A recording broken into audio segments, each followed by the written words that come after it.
Yeah, Andre, I would point to one other book on my list, which is called Manufacturing Consent. And that's by a famous man named Noam Chomsky, who I love. I consider one of my intellectual fathers, him and Michael Parenti, who did another book on this list. Mhm.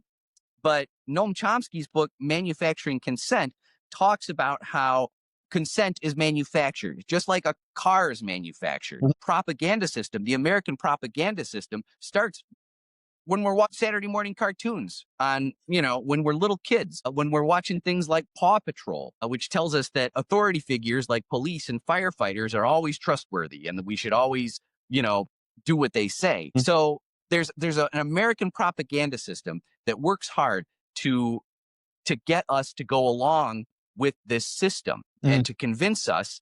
And this even extends into our churches. I've done some posts in the last few months talking about how, from a different book, which is not on this list, but talks about how in the 1940s, during or after the depression, during the depression, so during the 1930s, Mhm. uh, businesses were scared about how people were turning against capitalism. I mean, they were all going through the Great Depression, so they had good reason to be skeptical of capitalism because in the 1920s they heard all the same free market stuff that we grew up hearing about how wonderful the free market is and how great free enterprise is. And people saw with their own eyes how it could have a very negative impact on them, and they weren't believing the propaganda anymore.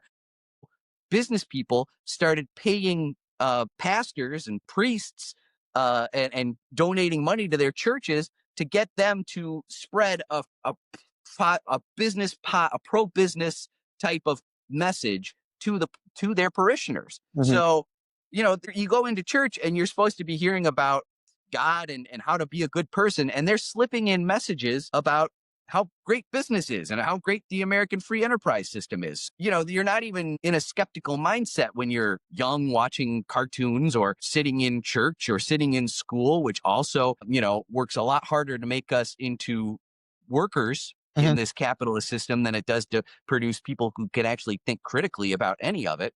We are conditioned from the very get-go to go along with it, to think this is the best possible option, and to be terrified of communism or workers owning business, which, like, why is that such a scary thing? The idea that the workers would own the place where they work. Like, that's not a terrifying idea, I don't think. And in fact, there are hundreds of worker owned enterprises here in this country today that are operating just fine, that prove that you don't have to send all of the money.